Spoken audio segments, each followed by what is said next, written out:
In the opening scene, a bunch of foot soldiers attack the notorious corpse deity with nothing but their rusty swords, and they really pay for it. Dozens of soldiers bite the dust against the ruthless monster before the savior, Shagruwa Edith Lugrid, aka the Calamity Crusher, shows up to take on the dangerous dude. As soon as he's face to face with the demonic bastard, Shagruwa throws everything he's got at him, unleashing his most powerful magic spells and attacks to try and subdue the demon, while the clerics who brought him from the church watch the whole thing go down. As the fight gets intense, the clerics notice the labyrinth getting bigger, and they curse the necromancer for bringing even more dead guys into their world. After hitting the big demon with a ton of sword magic attacks, Shagruwa pauses for a second to see what the necromancer's gonna do next. Spotting the opening, the necromancer casts some crazy spell that shocks everyone in the labyrinth. To keep the hero busy, he sends a dragon to take out Shagruwa, but wouldn't you know it, Shagruwa kills the dragon without even breaking a sweat. Anyway, Shagruwa faces his arch enemy and keeps impressing the clerics who are watching the fight from a safe distance. At first, the clerics were worried about the hero because the necromancer had already summoned an army to protect himself, but Shagruwa takes a minute to replay his sad backstory in his head. After offing the second dragon the necromancer sent at him, Shagruwa activates his evil eyes and uses them to see the spirits and souls of all the people the necromancers killed. The necromancer sees this and tries to reason with Shagruwa, pointing out that they have pretty much the same eyes. But Shagruwa doesn't negotiate with terrorists, so he wipes out a chunk of the necromancer's army and keeps killing off every last one of the bastards until he finally uses his last brain cell to crush the rest of the skeletons under some rocks. Now it's just him and the giant necromancer skeleton left, so Shagruwa tries to talk some sense into him before they fight. He tells the skeleton to quit being such a jerk, playing with the corpses and souls of the people he's killed, and to turn over a new leaf so he can be a better person. But the necromancer, who's been around for almost a century, knows it's too late for him to change. So, he starts conjuring up new sigils, ones that even Shagruwa doesn't recognize, and chanting some incantations for the final showdown. Shagruwa gets ready for a serious final attack, and even gets a little help from one of the clerics behind him. When it all comes down to it, Shagruwa and his amazing attack magic help him win the fight. Before the necromancer can even blink, he's struggling to remember what just happened. After a few more hazy flashes and visions, the necromancer suddenly wakes up in an alleyway in modern Japan as a teenage high school kid. He's totally confused by his new surroundings, and when he touches his throat, he finds some blood. What happened to me? The necromancer wonders as he walks toward the light at the end of the alley. He gets outside and is completely blown away by how modern and electronic everything is. He can't make sense of what he's seeing, so he just wanders the streets like a lost puppy. What he doesn't know is that the teenage body he's in was just killed by a group of elite mercenary assassins who were hired to get the body back. One of the guys in charge, Takumi, gets worried when he sees the dude they just killed walking around like nothing happened. He sends his drone to check it out and confirm that it's really the high schooler they just offed. Takumi is confused, so he cancels the body retrieval and watches the guy with blood on his throat standing around looking lost. Meanwhile, the necromancer, now in the high schooler's body, accepts that he's been reincarnated into another world. Only this time, the world he's in has everlasting peace. While he's trying to think about his old world, two cops show up after noticing him wandering around and hearing him speak Japanese. At first, the necromancer couldn't understand the language, but he kept his cool until he used his magic to figure out what they were saying before answering their questions. Apparently, the cops were worried about the blood on his shirt and wanted to help him out. They ask him for his name, and the necromancer gives them the name of the body's original owner, Polka Shinoyama. Unfortunately, just as the cops were about to help him, a beautiful, weird lady steps on one of them and drags Polka back to the alley where he was. As they rush through the streets, two weirdos who call themselves Erase and Iwa notice the odd thing happening but decide to ignore it and enjoy their day. Back in the alley, the crazy lady introduces herself as Misaki Sakimiya and asks if Polka remembers her. As Polka gets more flashes and visions, Misaki hoists him into the air and shakes him hard. Once she's sure he's really alive, she gets back to the main reason she was there, which is to kill him. While Polka thanks her for saving his life, Misaki pulls out the weapon she used to murder the real Polka before and attacks the necromancer. The necromancer, aka the new Polka, recognizes Misaki from the flashbacks he's been having of her and runs for his life. Meanwhile, Takumi tries to make himself feel better by taking a contract to kill a child. After running for a while, Polka finally finds a place to hide. While he's thinking of a way out of his situation, Misaki catches up to him and attacks him. For the first part of the fight, Polka dodges and blocks all of Misaki's attacks. However,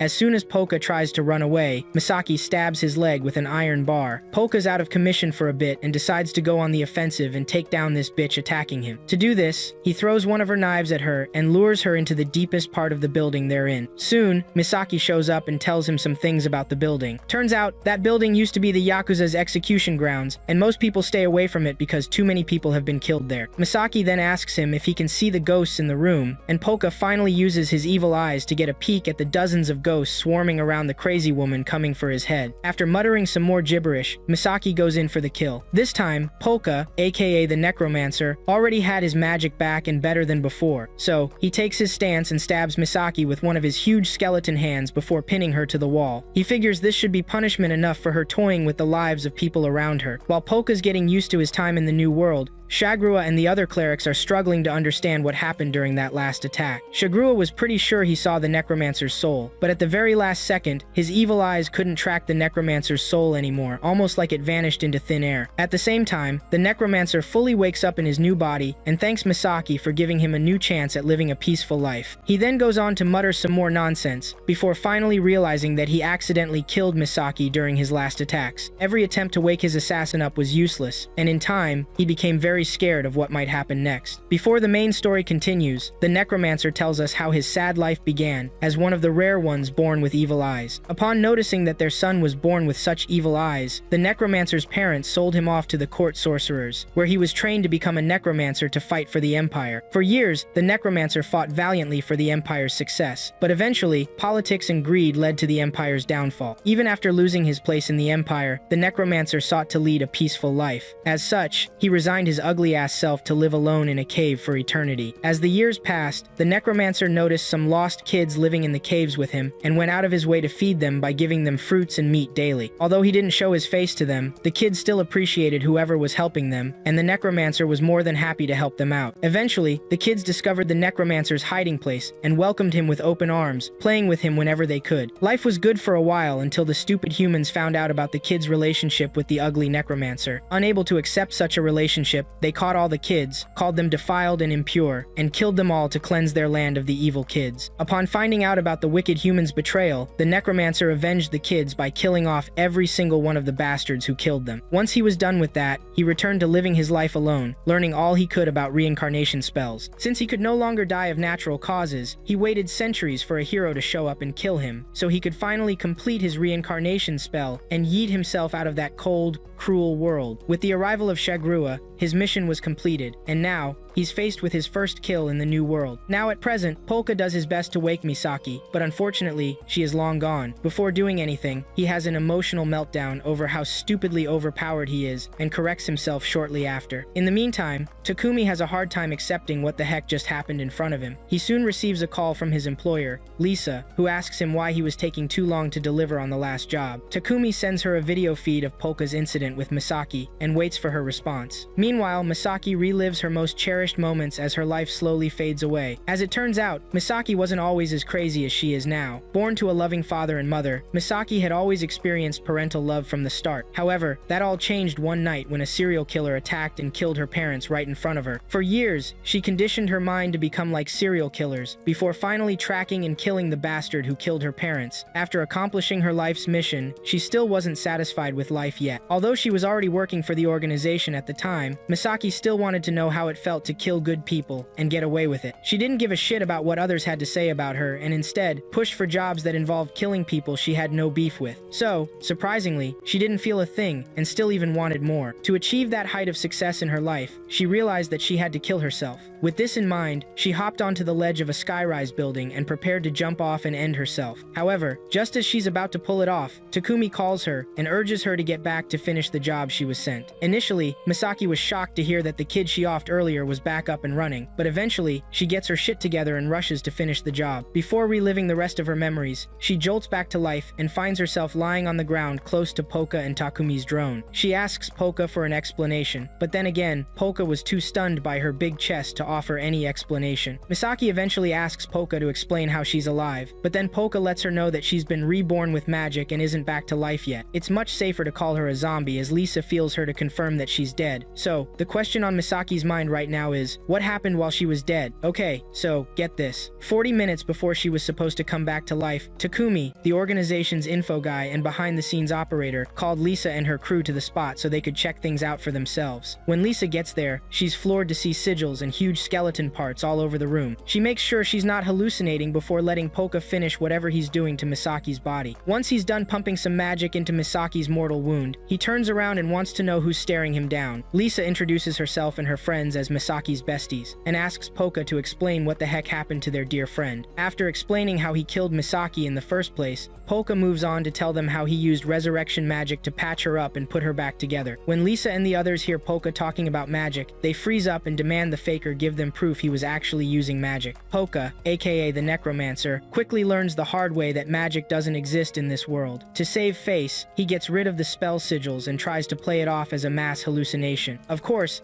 Lisa knows she's not tripping, so she calls him out and tells him to cut the crap. Poka's response? He summons his attack spells and gets ready to take everyone out. But before things get too violent, Lisa, the idiot leader, asks for some time to think. Poka gives her the time she asked for and checks out the weird weapons her henchmen are carrying. Just as the silence was about to get awkward, they all hear fire sirens blaring outside. Even though they were supposed to respond to the emergency, they decide to stay with their friend. Takumi does a little digging and finds out there's a fire at the Shakuzawa building, a nursery where Yakuza orphans and other kids are taken care of. Poka gets worried when he hears about the kids in danger and asks Lisa to tell him more about the fire, which she does. After hearing enough, he immediately wants to go there so he can save the children. When they ask why he cares so much, he says it's because kids shouldn't have to suffer the same pain he felt from being burned before. Lisa, happy with his answer, has Takumi take him to the building. Poka zips through the streets to get to the Shakuzawa building. Once he's there, he assesses the situation and senses the kid's life force. Before Takumi's drone can even blink, Poka throws himself into the burning room and infuses the souls of their dead parents into skeletons, so the parents can carry their kids to safety. Once he's done, Poka disappears from the media's view and goes back to doing his own thing. Takumi checks the news and sees the skeletons, but before he can react, he decides to take his time to figure out their new friend. He warns Lisa to stay away from the weirdo, but Lisa tells him to get his butt over to that building so they can see Misaki come back to life. With Misaki back on her feet, Poka gets down to business with Lisa to discuss his next goal, achieving true peace. He asks Lisa the best way to get that in this world, and Lisa tells him he needs power and money. Then, she asks him what his motivation is for being there, and Poka tells her he's just looking for a peaceful life wherever he ends up. After hearing him pour his heart out, Lisa is touched and offers to help him. She officially introduces herself as the intermediary for the assassins, and assigns Misaki and Takumi to be his new sidekicks to help him navigate life in modern Tokyo. After understanding his new role, Takumi gets emotional and decides to join Poka downtown. A few days later,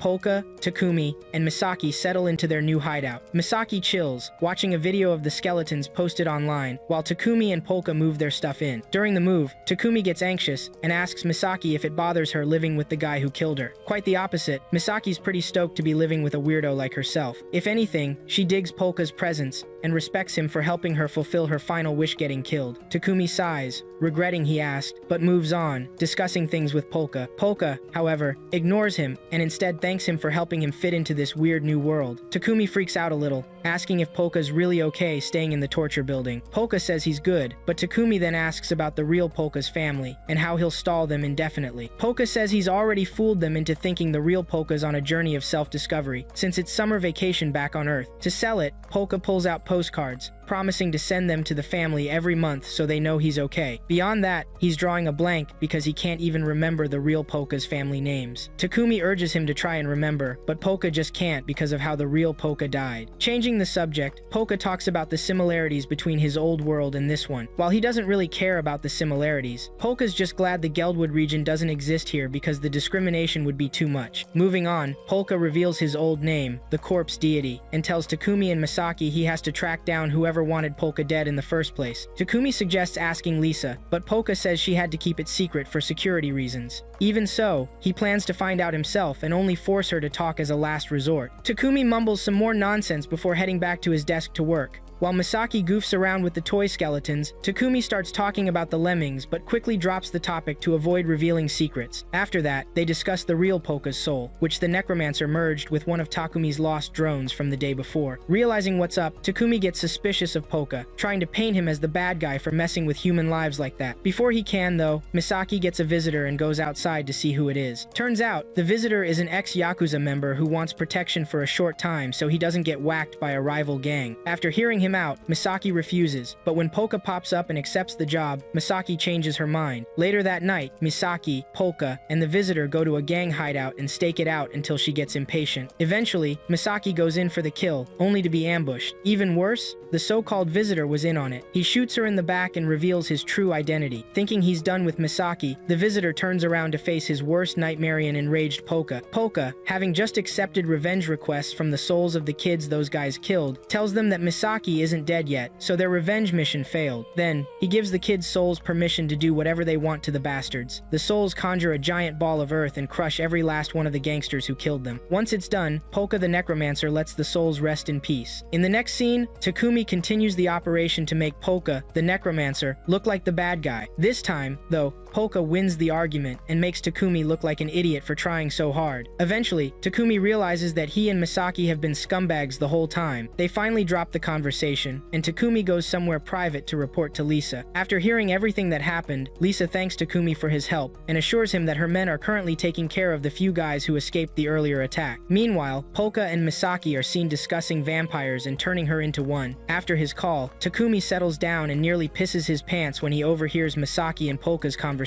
Upon answering, the person on the other end tries to get her back on track by killing Polka. This time, Lisa refuses the request and puts her relationship with the client on hold for a while until they get back on their feet. In another part of town, Arace and his partner, Iwa, are seen in a familiar bar doing what they do best, drinking. While Arace tries to beg the security guys to let them off the hook for not paying for their beer, Iwa just sits at the bar chatting with the bartender while he waits for Lisa to show up and do her thing for the night. Back at the safe house, Polka and Takumi discuss Misaki's new powers after her zombification. Apparently, she can now paralyze a person just by biting them, as her spit contains paralytic fluid that can knock even Polka out. Without thinking, Misaki bites Polka to test her powers, and then moves on to bite Takumi when she notices that her powers work on the poor guy. Takumi refuses to let her bite him, and runs away. Up next, two policemen almost find a weirdo trying to break down the ball. Polka and those souls created earlier at the hideout. They only get there to find the remains of the assholes from earlier. Meanwhile, Arace takes care of the bastards he's been begging from, and soon gets called to come investigate the crime scene. Shortly after watching them leave on his monitor, Takumi continues asking Polka random questions about his old world.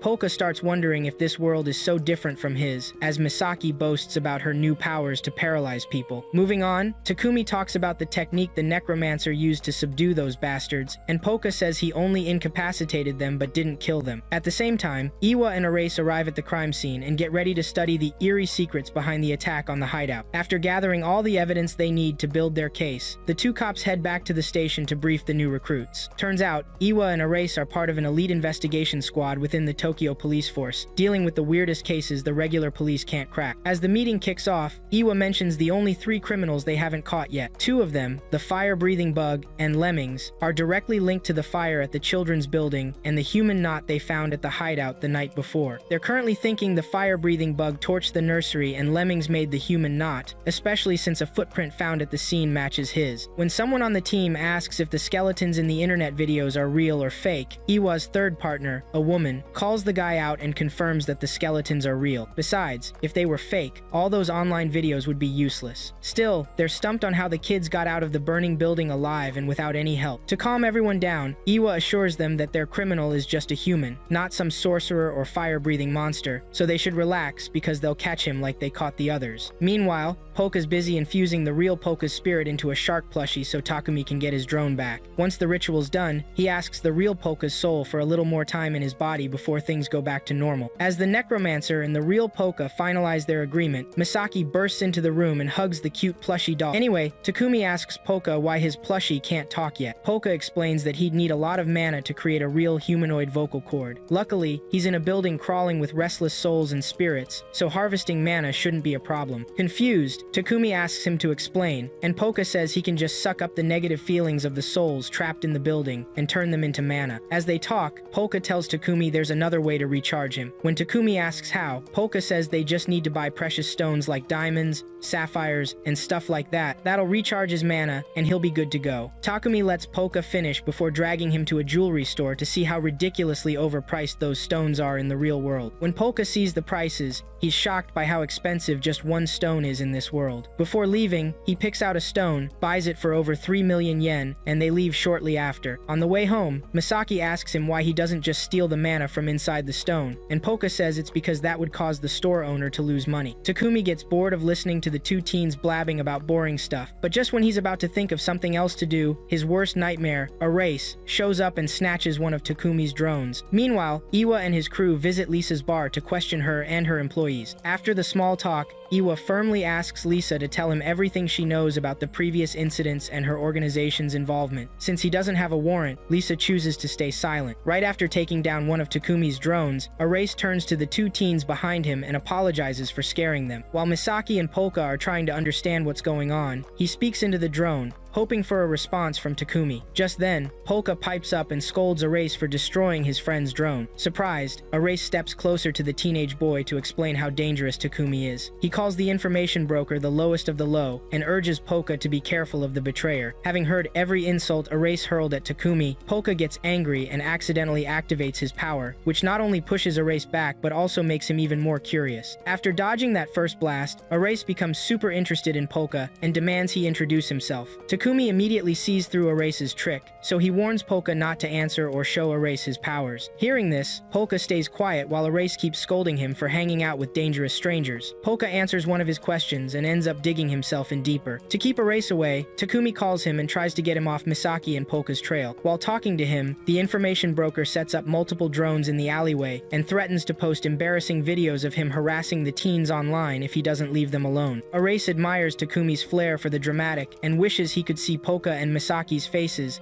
as he reveals the information broker's true nature. With Takumi still on the phone, Erase exposes him as a blabbermouth who would sell out his own allies just to save his skin. Even after hearing all that, Polka refuses to judge Takumi and instead calls Erase the bad guy. Erase notices a change in Polka's vibe, so he gets ready for a fight and becomes careful of what's coming next. What he doesn't know is that Misaki is already behind him, ready to attack. When he finally sees her, it's too late. Misaki kicks him in the gut and runs out of the alley with Polka. After recovering from the kick, Erase follows them, but they're already gone. Eventually, he gives up and leaves the alley, hoping to get to Lisa's bar in time. After their run-in with Erase, Takumi tells Polka that everything Erase said about him earlier was true, so he shouldn't be surprised if he gets betrayed. Polka replies that he's pretty used to snitches by now, so it's not a big deal. Takumi then asks a few more questions about Polka's old world, and he answers them. In the next scene, Erase shows up at the station and asks his female partner, Aikawa, to run the footprint on his stomach through the database. Aikawa is a bit surprised to see a woman's footprint on his belly, but then she realizes it's not surprising since the footprint matches the one they found at the crime scene earlier. Once Erase hears this, he smiles, knowing he's found another person of interest for his new case. During their next meeting, two other random officers from the station are talking about the crazy stuff they've seen Lemmings do over the years. The older officer tells the younger ones about the time he saw Lemmings take down 8 armed guys with machine guns who were all shooting at him. The messed up thing about this criminal is that he didn't even try to dodge the bullets. He just let himself get hit while breaking the necks of every single one of them in that fight. So, fighting and capturing a criminal like Lemmings is really something best left to the pros. Around that time, Iwa is seen drinking himself into a stupor, waiting for Lisa to spill any useful info about any of the 3 psycho criminals currently on the loose. After mumbling a bunch of nonsense for what feels like the 100th time that night, Iwa starts talking about the skeletons in the burning building. From the information he was letting slip, Lisa and the others could tell that Iwa suspected something fishy was going on inside their building. To throw him off Polka's trail, they need to warn the teen not to show up at the bar unannounced. Unfortunately, before they can warn him, Polka and Misaki stroll into the bar. Iwa spots them immediately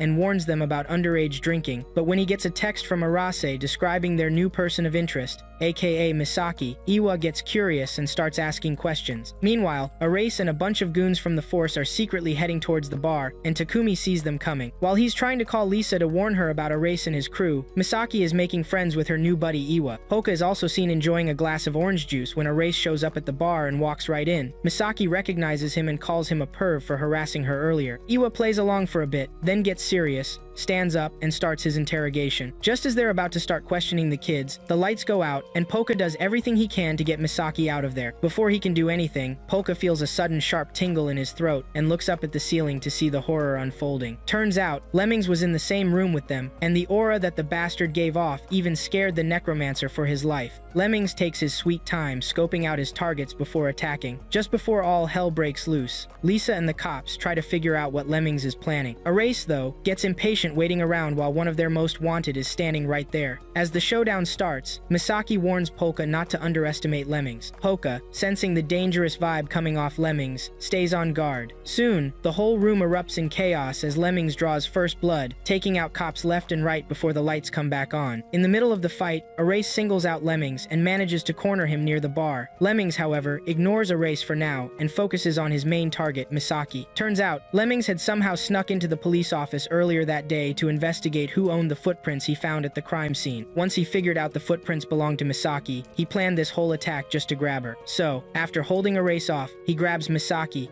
and gets ready to bolt. Polka tries to save Misaki, who he cares about, but stops himself from going full power to avoid drawing attention. After taking a closer look at his attacker, Polka realizes Lemmings is no longer human. He's surpassed every human in that world and is way stronger than Polka's base level. To avoid suspicion, his only option is to run for his life. Even then, Polka can't bring himself to just leave Misaki. So, he uses his necromancer powers in the dark to attack Lemmings and rescue Misaki. Lisa turns off the candle she lit earlier to give Polka some time to attack and get to Lemmings. Over the next few minutes, Polka throws everything he has at the guy, but nothing works. Eventually, Lemmings recaptures Misaki and pauses the fight to ask her some questions about the jerk attacking him. At first, Misaki refuses to say anything, but then she snaps out of it and tricks Lemmings into letting his guard down while she bites his finger, hoping to paralyze him with her paralytic fluid. Unfortunately, Lemmings' bandages are too tough for her to bite through. Despite that, Misaki still stabs Lemmings in the leg with a fork covered in her saliva. Right after that, Polka steps up to finish off the crazy criminal. He hits Lemmings with one of his strongest necromancer spells and ends the fight right there, and the whole bar area is quiet, with trash everywhere. Iwa and Erase complain about how things went and how unprepared they were for this criminal. Lisa, on the other hand, walks over to calm them down so they don't wreck the place again. Elsewhere, Lemmings is at his boss's office, giving a debrief to the head of the crime syndicate he works for. After reporting what happened at the bar, Lemmings, who can't talk, gets closer to his boss and points to a picture on his table, like he's trying to tell him something. Since he can't speak, the boss does his best to figure out what his best agent is trying to say. Meanwhile, Misaki and Polka are talking with Takumi about Lemmings, the criminal who attacked the bar yesterday, with Takumi calling the crazy mute a silent but deadly assassin who can slip in and out of any building without a trace. Once that conversation is over, Takumi brings up the mana Polka used up to dispel Lemmings the night before, and Polka assures him he's already made it back. After hanging up, Polka thanks Misaki as they're about to cross the street for protecting him from Lemmings back there. Misaki tells him not to worry about it. She was just repaying him for bringing her back to life in the first place. Hearing this, Polka remembers a lesson from his master over a century ago about helping others and not expecting anything in return. After that quick memory, Polka makes up his mind and humbly asks Misaki, Takumi, and the real Polka to teach him more about this weird world so he doesn't get into trouble again. Later that night, Lemmings' boss finds out Polka is still alive. With this new info, he makes new plans to recapture him and, if possible, kill him again. The next day, Polka comes up with a business idea and pitches it to his living buddies. Before getting to the main point, the doofus shows his friends the other tricks he can do with his necromancer skills. To prove it, he possesses Misaki's pen and makes it write some strange things on the paper in front of them. If it works, Polka plans on opening a magic shop to sell possessed things to customers. Takumi, who seems to be the only sane one there, calls his idea BS and tells him to think of another way to make money. Just then, the possessed pen cooks up a brilliant idea and urges Polka to open a fortune-telling business. A week later, Polka manages to rake in 100,000 yen just from telling delusional people what they should eat to find the love of their lives. While counting their earnings for the week, the pen comes up with another brilliant idea to increase their scam and make it go worldwide. They would use Polka's powers to communicate with dead relatives of those who want their fortunes, read and manipulate the spirit into either trolling the greedy bastards or helping them out. Takumi stops right there to remind the pen that Polka is a man of peace, so taking scams and violence too far might affect his mission in their world. The necromancer stops thinking for a moment and decides to to share the profits with everybody, including Polka, who didn't do anything to earn the money. As their discussion goes on, Takumi tells the necromancer about the real Polka's secret life as a spoiled rich kid. But before he can finish, the real Polka's nephew and niece, Kazuki and Shizuki, show up to say hi to their long-lost uncle. Fake Polka freezes and does his best to get rid of those pesky kids. He even reveals his nickname from the other world, thinking it'll scare them away. But unfortunately, Kazuki's brain was already working. So, she gets right down to business and urges her uncle to do some fortune-telling about her future. Instead of giving in to the spoiled brat, Polka just tells her to come back the next day. This pisses Kazuki off so much that she calls everyone in the room peasants and warns them not to mess with her. Takumi, who's dealt with classless rich kids before, calls her out on her bullshit and almost gets her to spill her name. Luckily, her men in black bodyguards stopped her from giving away too much information, since they didn't know what Takumi might be up to behind the scenes. Kazuki tries to drag things out, but then Polka gets up and shuts her down before hugging both of them. While he's at it, he sees a ghost begging him to take care of the kids, and promises to do what needs to be done before dismissing them. After the weird meeting with the kids, Polka talks to Takumi about it, calling the ghost protective with a hint of crazy. Takumi asks if he can fully trust the ghost, and Polka says it doesn't matter. Moving on, Takumi gives Polka a file containing information on the Shinoyama group, and tells him to learn as much as he can about them before he visits the next day. In the file, the necromancer finds out that the real Polka is actually the son of Rosen, the group's current leader, and is also set to inherit a large sum of money if something happens to Rosen. That's when they realized why someone wanted him dead. Since they haven't figured out who it is yet, Polka will be extra careful during his visit. Before the day ends though, Takumi and Polka choose Misaki to be his bodyguard for the next day. That night, the twins meet their awful uncle, Takeru, who also happens to be Lemming's boss. Takeru scolds them for being out late and then asks them about their uncle. They tell him what they know, and Takeru says he's looking forward to seeing Polka the next day. He also warns them to be careful, since they don't know what might happen once Polka shows up at their place. Very late that night, Rosen himself hears news of Polka's return home and is looking forward to seeing his son again. The next day, Polka leaves the base early and arrives at the Shinoyama family mansion on time. When he gets there, he runs into those two brats from yesterday, Kazuki and Shizuki, who give him a warm welcome. Polka notices a ghostly shroud around them, begging for someone to help the kids, but he keeps his mouth shut. Soon after, Takeru, who's also Polka's nephew and the president of Shinoyama Security, shows up to officially welcome him. Before letting him in, Takeru asks Polka about his journey of self-discovery, and Polka says he's over that for now. Then, he asks about Misaki, the young woman next to him. Misaki introduces herself with such class that even Polka, the necromancer, is taken aback. After those awkward introductions, Takeru and the kids lead Polka and Misaki to the mansion's dining room for breakfast and a chat. Takeru starts by asking Misaki about her family business, but she says it's 6 feet under since her parents died before she could take it over. Takeru offers his condolences and apologizes. Meanwhile, Polka thinks back to his meeting with Takumi the night before. Apparently, Takumi wanted Polka to understand the Shinoyama family's weird dynamics and how shady their security company could be. He warned Polka about Takeru, the head of family security, and told him never to underestimate him. Polka snaps out of his flashback when Kiri, Takeru's wife, comes in to comfort Misaki. Takeru corrects his wife and tells her not to make things worse for Misaki's family. Misaki keeps her composure, leaving Polka feeling out of place. As he tries to stay cool, Kazuki pops up behind him and asks about the weird plushie doll. Just then, Sayo, the only unemployed bum in the house, shows up and explains everything about the toy. Turns out, Sayo's a shark fanatic, which explains a lot. While she's rambling about sharks, some other random relative says hi and welcomes Polka back. Soon, Polka asks where everyone else is, and the twins tell him most of them are overseas. As they're introducing everyone else in the family, the head honcho himself, Rosen, shows up and tells his son to come talk to him. Before Polka can make a move, the random relative from earlier tries to talk to him, but Rosen shushes him and turns his attention to his prodigal son. After the random relative is out of the way, Polka walks up to his supposed father and calmly apologizes for leaving. Rosen acts normal and invites his son to his study for a private chat. A little after breakfast, the twins are walking down the hallway, disappointed that Rosen was so calm with Polka. They don't realize the ghost is right behind them, begging someone to save them from the fire. Meanwhile, Rosen's having a good time with his son in his private study. Once they're done with the small talk, he gets serious and tells the imposter to reveal himself. At first, Polka tries to play dumb, but Rosen tells him to cut the crap and be serious. By now, Polka has a katana to his throat. With no other choice, he reveals himself, impressed by how perceptive the father is. Rosen continues the conversation by asking if the real Polka Polka is still alive, but before he can answer, the necromancer smells smoke. He gets up and asks Rosen to let him go so he can save the twins from dying. Rosen sees the urgency in his son's eyes, so he lets him leave, and Polka jumps out the window. Right after he's gone, Rosen talks to the assassin hiding in the ceiling, and a few seconds later, an explosion rocks the mansion. In the next scene, a flashback explains what happened the night Kazuki and Shizuki's nanny, Suzuka, died. That day, the kids explored the woods, but then Shizuki dropped her purse, and Suzuka rushed in to get it. There, she found the crazy relative from earlier talking to the fire-breathing bug and made a noise. Realizing they were being watched, the fat bastard stopped his meeting with the criminal and chased Suzuka, who ran back to the mansion to warn everyone. Sadly, the fire-breathing bug caught her and burned her to a crisp. The fat bastard passed it off as an explosion, and Suzuka didn't even realize she was dead until it was too late. Shortly after the explosion, someone showed up to take the twins to safety, and they followed him blindly without checking who he was. At the city's detention center, Iwa and Arase walked to the interrogation room to talk to Phantom Solitaire, a psycho in custody whose real name is Sorimura, or Sori. In the meeting, Iwa wasted time complaining to the criminal before showing a video of skeletons in the burning building. He then asked the criminal to explain what happened there, as the fire was abnormal. Having seen the fire-breathing bug's usual message at crime scenes, Iwa explained his theory to the idiot. Meanwhile, Kazuki and Shizuki realized something was wrong with the guy taking them to safety when they went to unfamiliar places. Unfortunately, the man didn't let them escape, revealing his true nature and preparing to feast. Just as he was about to kill the kids, Misaki showed up and beat him up. Afterward, she assured the spirit she was there to protect the kids. Seconds later, the criminal removed his fake face and recognized Misaki as one of the killers from Lisa. Misaki got the kids out of the room before arguing with the dude with the messed up face. After insulting each other, the criminal attacked Misaki with fire and electricity. Misaki dodged and retaliated when needed. Over the next few minutes, Misaki used her favorite weapon, the rebar, and fought the criminal. The fire spread through the basement, trapping the kids. With nowhere to go, they held hands and promised to apologize to Suzuka when it was over. At the last minute, Polka showed up and saved them. After a pep talk, Polka let them outside, leaving the cleanup to Takaru, who called his killers to handle the perpetrator. Several miles away, Takaru's special forces caught and imprisoned the fat bastard from earlier. After escaping the basement, the fire-breathing bug, wearing a new face, tried to flee. This time, Polka exposed his real identity. Shortly after, Misaki beat him up again. The man kept getting up. Polka offered him a chance to confess and make amends, but the fire-breather kept shooting fire from his claws. Polka avoided revealing his true power to the Shinoyama family,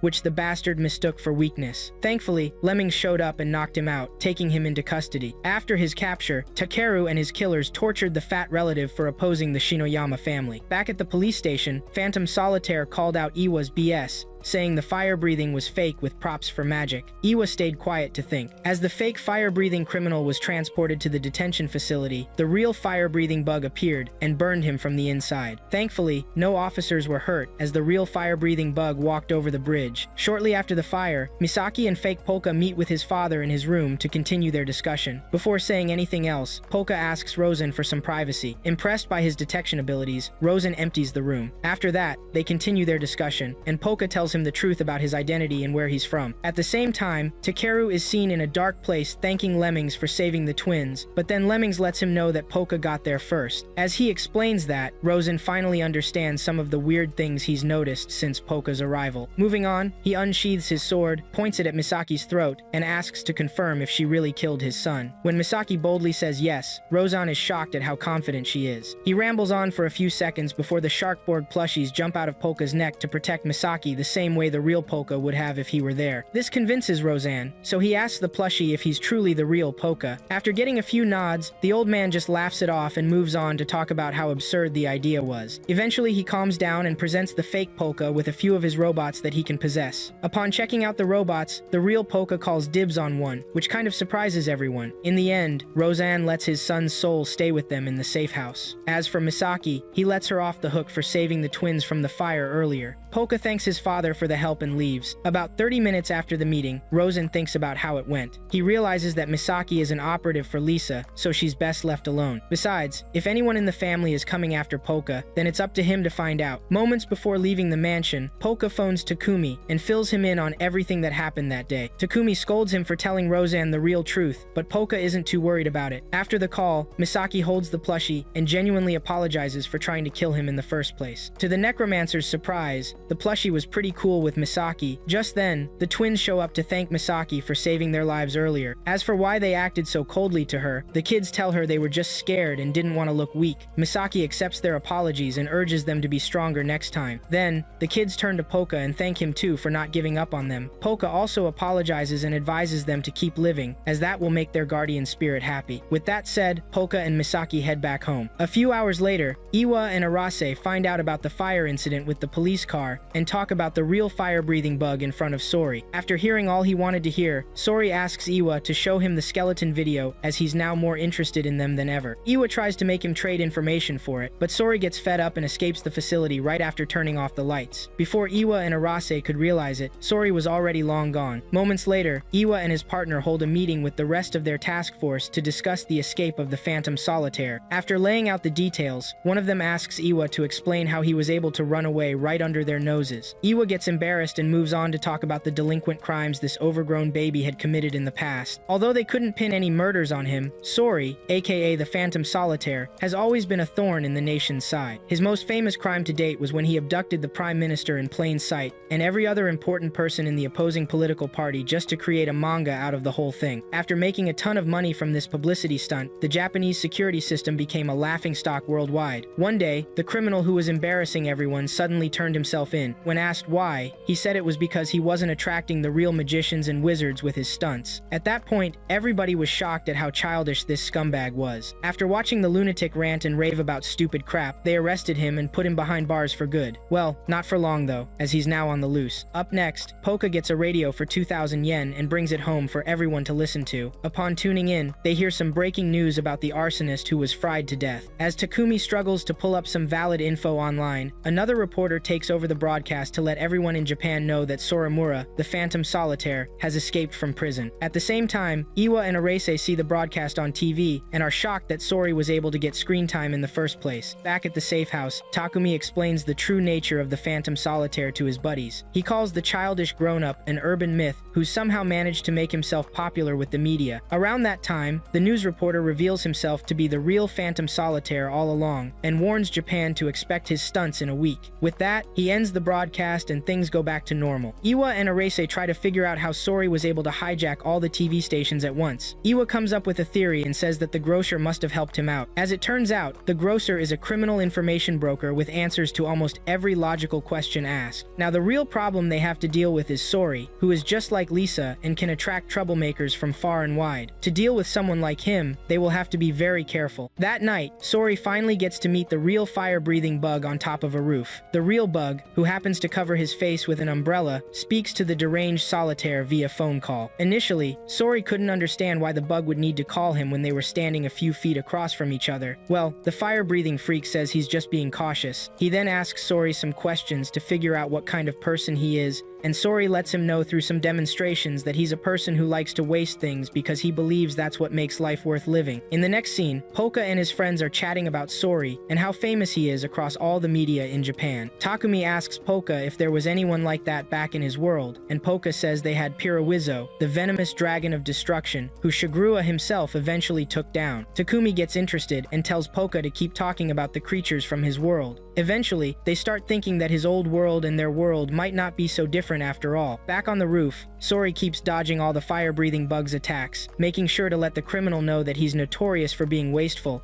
and that he loves it. Once the fire-breathing bug decides he's heard enough, he starts lecturing Sori on his life philosophies. With his life on the line, the Phantom Solitaire apologizes for being a jerk before explaining how his illusion works. He pops up on the bug's umbrella and says he's disappointed the bug isn't a magical being. The bug replies that he's not into fairy tales. Sori goes on about the new presence in Shinjuku that's causing all these supernatural things, and asks the bug if he's planning to deal with it. The fire-breathing bug says he is, and invites Sori to join the occult. Next up, Polka and his buddies are still talking about dragons and everything about them when they suddenly hear a knock at the door. When they answer it, they find Soya Shinoyama, the unemployed shark lady, and another kid standing there. Surprised, they ask the unemployed lady what she's doing at their safe house, but she doesn't explain. Instead, she just drags her spoiled rich ass into the room and throws her shark-themed sleeping bag on the floor like it's no big deal. When it's time to explain herself, Sayo decides to introduce herself first and explain later. She says her name is Sayo and her assistant is Lei, who's also a butler in training. To Takumi introduces himself and the other two to the spoiled brat. Then, Polka asks Sayo why she's there to stay with them, and Sayo says it's because all her shark stuff got burned in the fire. Misaki makes fun of her instead of feeling sorry for her, so Lei steps in to show them a message from Rosen himself. In the video, Rosen explains the situation at the mansion and tells Polka to take care of Sayo and Lei. Before the video ends, he lets Polka know he's got his eye on the building now, but it's just for protection, so Polka shouldn't worry. Polka uses his devil magic and senses a few other people around. He stays calm, but he starts to wonder if Sayo is the one trying to kill him. The next morning, Polka wakes up to Sayo pouting and wanting more sleep. After a boring conversation with her, Polka realizes how lazy and dumb this rich kid is. Eventually, she goes back to sleep, and her so-called butler has to apologize for her. Takumi, who can't stand lazy people, decides to clean up one of the unused rooms and turn it into a bedroom for Sayo and Lei. Sayo wakes up to complain a little more before going back to sleep. Lei, on the other hand, tries to tell them they don't need any special treatment. Then, he starts making breakfast for everyone. Polka asks him why he was chosen as Sayo's assistant, and Lei gives him some BS reason. Then, Polka asks him to tell him what's going on at the mansion. Lei tells him the mansion is crawling with cops right now, so he should stay away until things calm down. Next, Iwa and Arase go to the mansion to investigate the fire from the day before. After they introduce themselves, they meet with Takeru, who totally embarrasses the police by saying they're useless at catching criminals. He points out how dangerous the fire-breathing bug and phantom solitaire are to the Shinoyama family, and he asks the police why they haven't caught them yet, even though they get tons of money from the government. Iwa and Arase just sit there wondering why Takeru's in such a bad mood. After the meeting, they leave and talk about the killers guarding Takeru. Once they figure out how the killers operate, they decide to fight the Shinoyama family if they get the chance. Arase, who's not the brightest, asks Iwa to explain more, and Iwa tells him about Polka and his involvement in the recent crimes. Iwa thinks Polka is behind everything, and he's willing to do whatever it takes to expose him. As they leave, Takeru thinks about how to deal with Iwa. His killers suggest killing him, but Takeru tells them to wait and watch his investigation because he thinks Iwa will eventually reveal Polka's secrets. Plus, they still have to worry about Rosen trying to protect his precious son, so they can deal with Iwa later. Around that time, Polka and the others arrive with the new supplies for Sayo and her butler.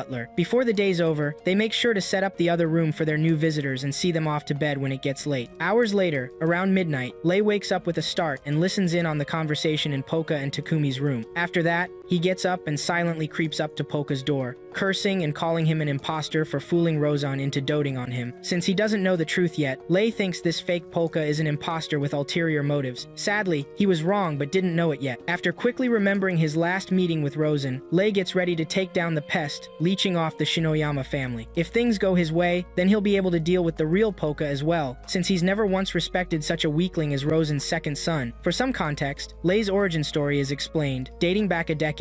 Back then, Lei lost 4 of his limbs after failing his first job as an assassin, and was going to be used as a mere tool to grow poison fungi his clan of assassins use in their missions. Thankfully, before his piece of shit father could do that to him, Rosen showed up and bought the disabled boy like Batman. You'd think Rosen was being generous, but actually, he only bought the boy to use him as a lab rat in his latest prosthetics experiment. For a while though, Rosen kept the boy and helped him continue training till he was strong enough to become a bodyguard. Now that he's achieved that position, Bro didn't want anything to ruin it. Around that time, Lei, who's still at Polka's door, stands silently and listens in on their conversation inside. He hears Polka talking about a dragon from his homeland called Malfi, and how she married a guard or something. Lei gets pissed off at the yapping and throws a tantrum. However, he stops when he starts hearing strange sounds in the room. Moments later, Polka, who's already sensed that the boy is behind their door, intentionally speaks to let him know that he's aware of his presence. Lei gets the memo and pauses his stakeout for now. The next morning, Iwa holds another meeting to discuss Misaki and Polka. This time, they focus their attention on Polka and all the weird things he's been doing recently. Arase makes his contributions to strengthen the case, and in time, Iwa reveals the location of Polka's new fortune-telling shop. In another part of town, Sori gets noticed by his fans during his stop at a convenience store. He stops for some photos until he gets noticed by the cops and is chased everywhere. Concurrently, Polka and Misaki prepare to open their fortune-telling shop for the day, but just when they're about to begin, Iwa and Arase show up to have their fortunes checked by the so-called Polka, the fortune teller. Their arrival sent chills down everyone's spines, especially Takumi and Iwa. He tells them all to chill out and relax since it's lunchtime. By law, they can't arrest anyone when they're off duty, so it's all good. With that, Iwa asks Arase if he wants his fortune told too. Arase says no, and they all move to the next room to get Iwa's fortune been read. Once they're all seated, Iwa whines and teases the kid before asking him to help set him on the right path. After hearing all the nonsense the idiot had to say, Polka activates his magic, which changes his eye color. He then infuses his mana into the orb in front of him and tells Iwa that he can't see the future. All he can do is trace paths and read them to get an idea of what's ahead. Lei, seeing the tricks Polka was using to fool everyone, figures the boy must have seen his share of crap in the past. Regardless, the boy observes the two Nimrods who came to get their fortunes read and realizes they might be cops. He takes note of their faces just in case he needs to snitch later. Moving on, Polka keeps using his magic to get a read on Iwa's secret job as a member of the Community Safety Division. Iwa's shocked that Polka's done his homework, but he doesn't think it's magic. Instead, he suggests the boy must be wearing an earpiece under his hood to communicate directly with Takumi to get information. At the same time, Takumi's frantically searching the internet for more information on Iwanome, since he never knew the guy worked for the community. As they go on, Polka reveals Iwa's matchmaking side hustle before talking about a certain emotional wound he's carried from his past. At this point, Iwa gets serious, suspecting something fishy. To lighten the mood, Iwa teases Polka, telling him to explain how he can heal himself from this so-called emotional wound. Things get serious though, when a magic, spirit-infused pen pops out of nowhere and scribbles a few things on paper. Iwa watches carefully, as if waiting for something to happen. Lei notices the same sound he heard from the room the night before, and wonders if Polka was practicing the magic trick then. Suddenly, Iwa loses it after seeing the pen write a symbol he's never told anyone about. Turns out, one of his old friends had told him about the symbol. Before burning it, he'd warned Iwa never to talk about that symbol to anyone, as it could bring problems to the city itself. So how the hell did this ridiculous-looking pen know the symbol? By this point, Iwa's already asking Polka some threatening questions. Polka stays calm and answers them. Eventually, Iwa lets him go, pays him, and walks out of the shop with his partner. Before letting them leave, though, Polka tells them his real nickname, the Corpse Deity, and tells them never to forget that name. Iwa takes note and leaves the room, leaving Lei wondering what the pen wrote on that paper to make Iwa freak out like that. He figures whatever it is must be tied to Polka's secrets, and he's going to find out soon. With this, he offers to go buy dinner for the crew, and Soya lets him leave as long as he buys her some shark stuff on his way back. In the next scene, Arase and Iwa grab some spicy seafood rice and curry at a restaurant before heading back to work. It's quiet at first, but then Iwa gets tired of the silence and tells Arase to talk. Arase asks him to explain what happened back in the fortune-telling room. Iwa says he needs time to think and will tell him everything on the walk back. Arase stays cool and appreciates Iwa getting back to normal. They finish lunch and start walking. Little do they know, Lei is secretly following them, trying to dig up info on Polka and the two of them. Elsewhere in town, two Yakuza goons are trying to crack a safe with something important to their gang inside. Their warehouse is burning down thanks to the fire-breathing bug, but they have to protect this thing. Right as they get the piece of paper, the firebug catches up and roasts them. He leaves his usual message on the wall and dips, leaving the scene to Sori, the Phantom Solitaire. Sori grabs the weird piece of paper and recognizes the symbol that freaked Iwa out earlier. This gives him an idea for his next public spectacle, and he gets right to work. Hours later, after Takumi and the others close up shop, the trio sits down to discuss why Iwa went AWOL earlier. While Polka explains what went down, Iwa's already at Lisa's bar, trying to squeeze information out of her. Turns out, they both knew a guy who exposed dirty cops and went missing 5 years ago. Iwa thinks Lisa is behind his disappearance. Plus, he knows she's connected to Polka, which he finds suspicious. Lisa, seeing right through Iwa's act, plays dumb and asks him to explain. Iwa gets even more annoyed as he tries to explain the connection between Lisa and their mutual friend, Hosorogi. At the same time, Polka admits to knowing the guy and even tells his buddies that the soul he trapped in the pen has a similar name. He's not sure if it's the same person yet. Hearing Hosorogi's name, Lisa gets all nostalgic and asks Iwa why he looks happy and pissed off at the same time. Iwa says it's because he's been playing the clown for too long. Even then, he's mainly mad at Polka for being friends with shady people and thinks Hosorogi recruited him into the Community Safety Division for children. He feels bad for Polka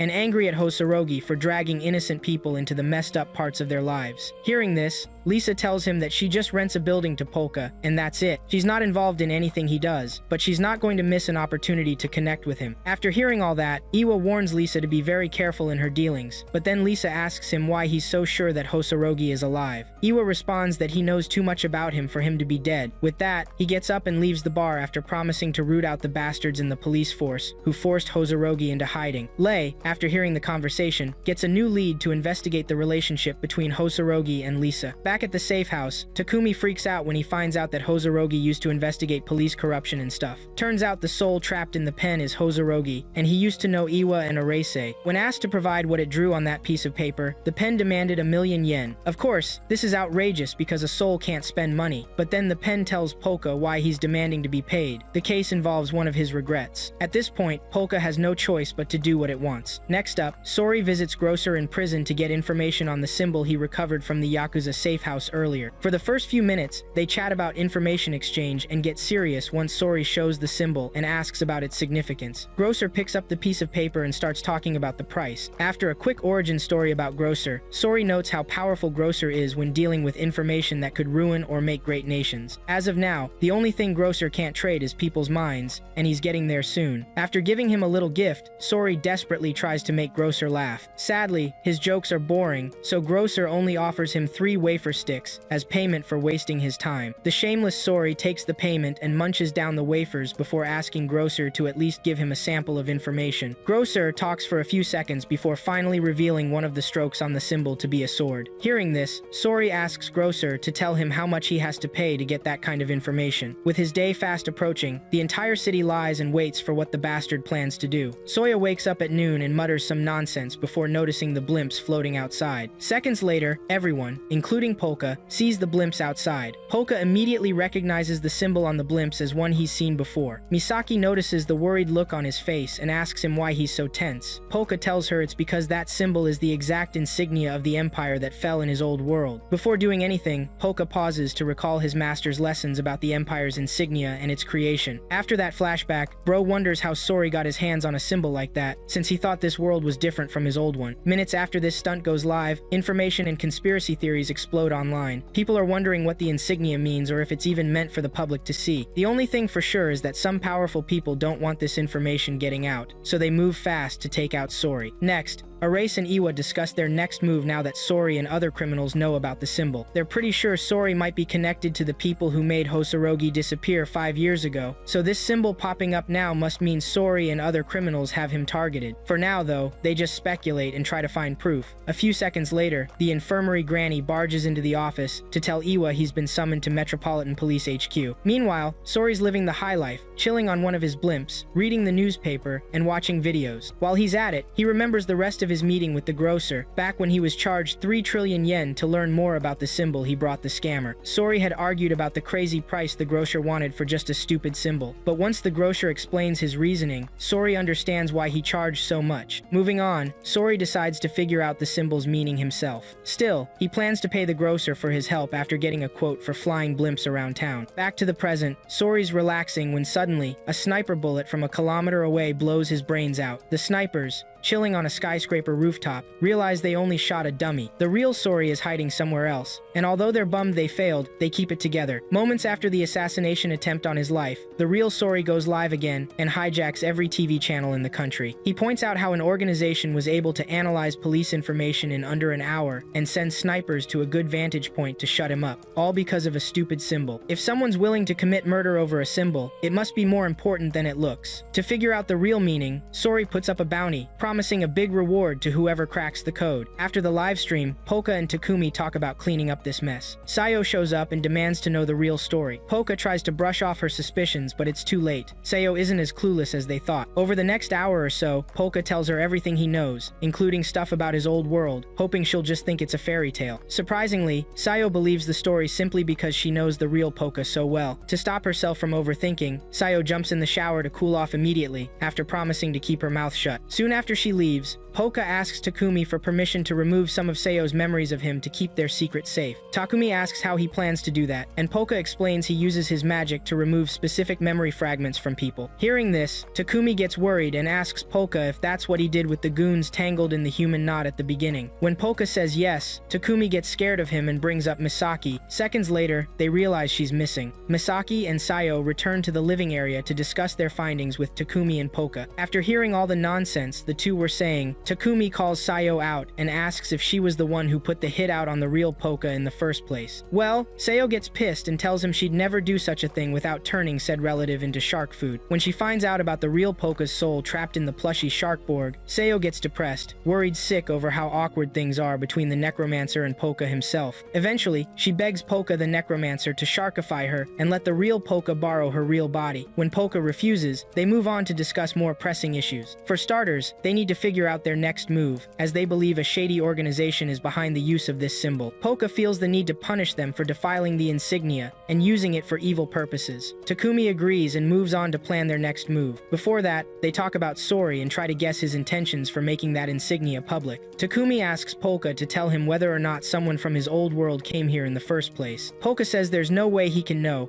since he's been busy in his old world crafting his reincarnation spell. Over time, they talk about Polka's connection to the skeletons he's been using, and he tells them he freed some of them a long time ago, before he was considered a bad guy. Now that he needs information from them, he feels bad going back and calling on them because he's ashamed to show them the person he's become. At that point, Sayo just tells him to shut up and trust that the ghosts will forgive him for his sins. Polka listens to her advice, and their conversation goes off on a tangent for a few seconds. When they get back on track, Takumi decides to investigate the purpose of the symbol and find out why it's so important. While he's doing that, the possessed pen warns Polka to be careful because the police force is more sinister than he thinks. Next, Iwa arrives at the Metropolitan Police HQ to see the Superintendent General, Jiro Takasu. When he gets to his office, Jiro comments on Iwa's physique and asks if Iwa has the guts to do the hard work and solve the case. Iwa stays silent as Takumi and the others figure out who the Superintendent General is. Hosorogi gives them some more inside information, which makes them even more suspicious of what's going on. Back in the boss's office, Iwa makes his pitch, and Jiro peppers him with disturbing questions about Hosorogi. Iwa reacts calmly, which shocks Jiro, who takes notice. As a final note, he warns Iwa to be careful and keep it together because the next few months will be tough for him. After clarifying some minor details, Jiro talks about their common enemy, Ciro. Elsewhere, Ciro himself is in a park talking to someone he calls Nanny about hackers trying to break into the police department. Once he gets the information he wants, he realizes that the person is a fortune teller. Sori hangs up and decides to visit this fortune teller to get his fortune read. The very next day, that son of a bitch visits Polka's fortune-telling shop and overhears some random dude vouching for Polka's authenticity to two ladies who are there for the first time. Hearing the guy, Sori gets his hopes up and waits for his turn. Meanwhile, Polka, while getting ready for work, asks Takumi if he's found anything useful about that popular symbol around town. Takumi says he hasn't found anything yet. Hearing their conversation, the Hosorogi-possessed pen goes haywire and scribbles something on the paper in front of them. According to its explanation, the mastermind running this whole crime syndicate is actually a cop. He was investigating them 5 years ago, but they got to him before he could get to them. Takumi and Polka take note of the pen's warnings and go back to what they were doing. In another room,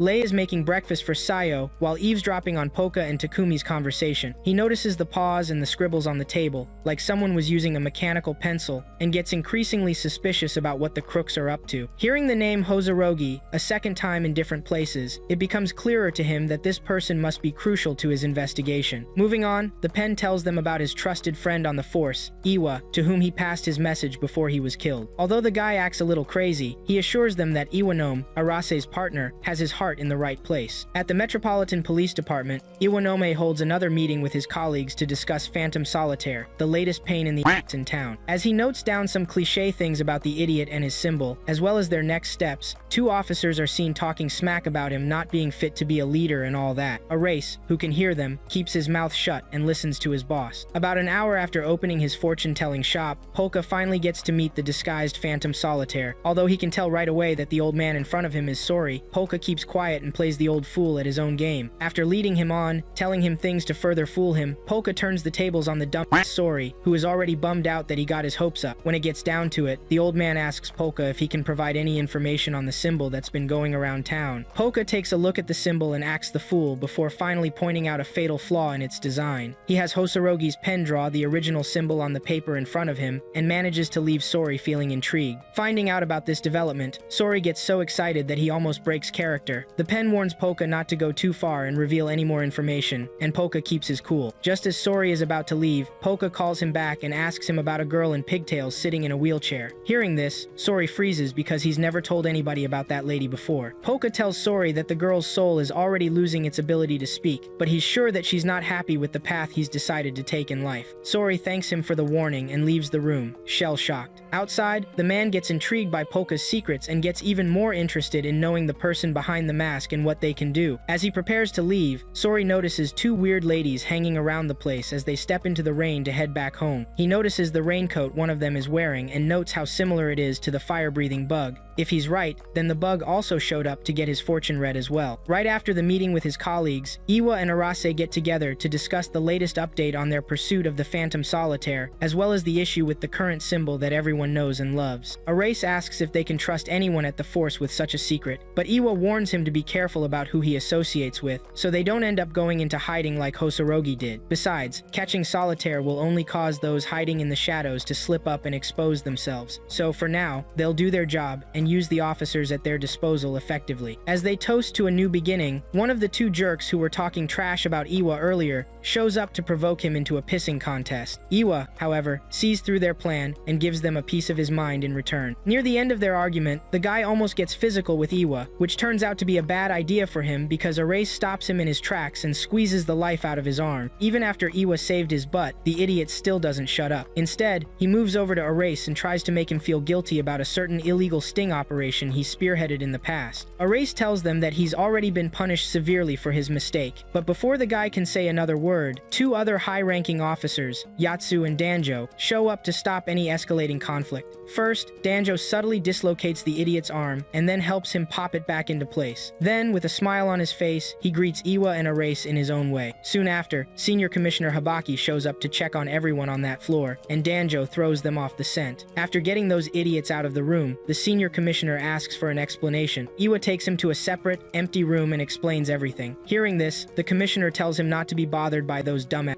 as they were just trying to blow off some steam. Iwa thanks the man for always sticking up for him, even when he doesn't deserve it, and leaves right after promising to make the police force proud. After leaving, Iwa rejoins his other colleagues in the hallway to get right back to work. By nightfall, while reading an update from his investigation, Lei notices movement on their roof and rushes out to investigate. On getting there, he finds the man himself, Sori, ranting like a lunatic as he declares his intentions to check Polka out for himself. Without saying a word, Lei hides behind a corner and throws kunai at the simpleton. Thinking Polka himself was the one who attacked him, the crazy man speaks up and demands that he show himself. Lei pops out of the corner and tells the old man his name. Sori is disappointed to see such a little brat with no importance to his life whatsoever, but he'll take what he can get. Amidst the commotion on the roof, the fake Polka is asleep next to his real Polka plushie. The plushie jolts awake, sensing something off in the room, and looks up to see the familiar fiery writing on the wall, a sign the fire-breathing bug is around. Meanwhile, the fake Polka is sound asleep, dreaming of a memory from his past life. He's chilling in the library with his master when he overhears shouting from another room. Confused, the necromancer he was then tries to investigate, but his master calms him down, urging him to prepare for the Empire's downfall. At the end of his dream, she calls him a child to the end, and warns him to treasure those he loves, as they might not be around for long. Now an enemy of the other world, Polka feels bad for disappointing his master. After a bit of self-pity, His Majesty shows up in his dream to comfort him. Just then, the plushie shakes him awake, and Polka sees the writing on the wall. He gets up to check out the burning smell and realizes the writing is still hot. Before he can do much, he gets a call from an unknown number. He answers, and the voice on the other end asks if he's a bastard child of Sabramon. He's only ever heard that term in his old world, so he's worried someone knows about it. Back on the roof, Sori keeps trying to get a reaction from Lei, but nothing's happening. Lei gets tired of Sori's rambling and moves to incapacitate and capture him. Sori initially underestimates Lei, but after the first attack, he realizes Lei's tougher than he thought. For the next few minutes, Sori tries his best to avoid getting hit by Lei. A few meters away, on top of another building, someone from Takeru's security team calls him to update him on the situation. Having seen video evidence of what's happening, Takeru sends lemmings to the scene to handle Sori and Lei. Meanwhile, the tension rises between Polka and the fire-breathing bug, as Polka gets increasingly concerned about how much the odd man knows. He asks him a few questions about his old world, but the man says he's none the wiser. In between the call, the fire-breathing bug talks with his other self to figure out Polka's true nature. Soon,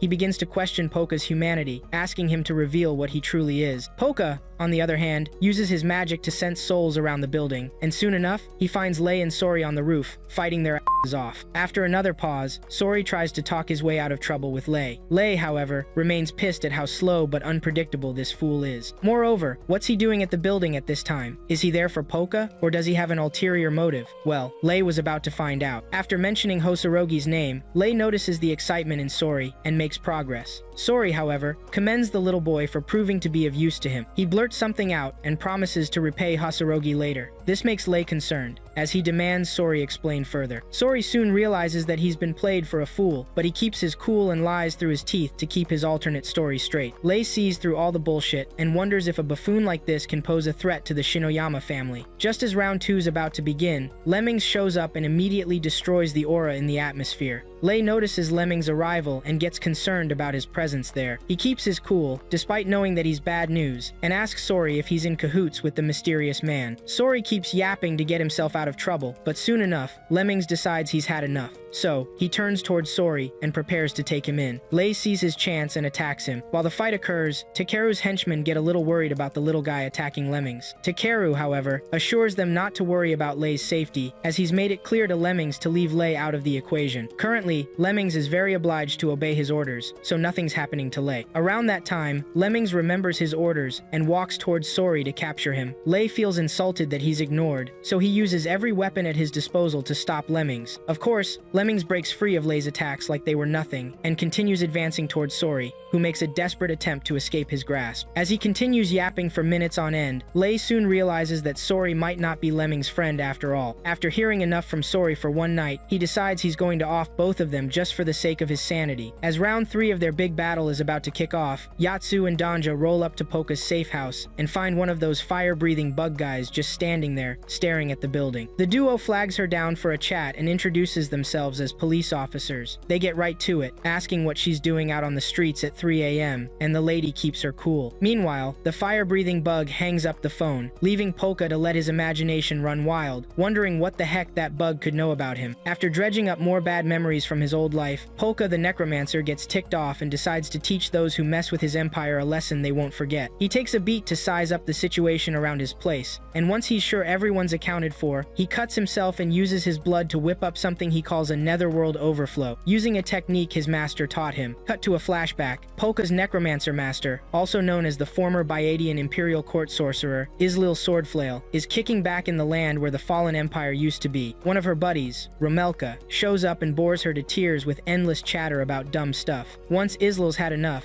she shuts the idiot up and goes back to spouting her life philosophy. She remarks on how long it takes some people to grow up, pointing to her apprentice, the current fake Polka, and his weird soft spot for the people he cares about. While Romelka insults Polka for being such a boy, Islil shuts her down and sets her straight, saying Polka isn't just some immature kid. She only calls him that because he lacks his own will and lives for those he loves. So, if any of his loved ones are in danger, he loses it and becomes way stronger than before. Her words come to life that night as Polka traps the whole building in his net. The girl outside notices the change in the air and decides she wants no part of whatever's about to go down. Before bailing though, she acts normal and lies to the cops, Yatsu and Donja, telling them she's looking for her lost dog with her dad. Just then, the other half of the fire-breathing bug, the guy, shows up and plays along perfectly. When the cops ask why she's wearing a raincoat, she says it's so she doesn't get dirty. Satisfied with their story, the cops let them both go. Polka, however, sees right through the act. He knows the girl's true colors because he remembers her being there earlier, asking him about the symbol. To keep his lab rats in check, Polka the necromancer extends his temple's reach to cover a huge chunk of the city. Before doing anything else, he remembers the first time his master told him about this risky technique, including the idea behind it and how to use it right. According to her, if he sets it up correctly, anyone without the evil eyes will have a hard time seeing through his disguise. All they might notice is a slight shift in the atmosphere. Turns out, she's spot on. As Polka gets closer to the roof,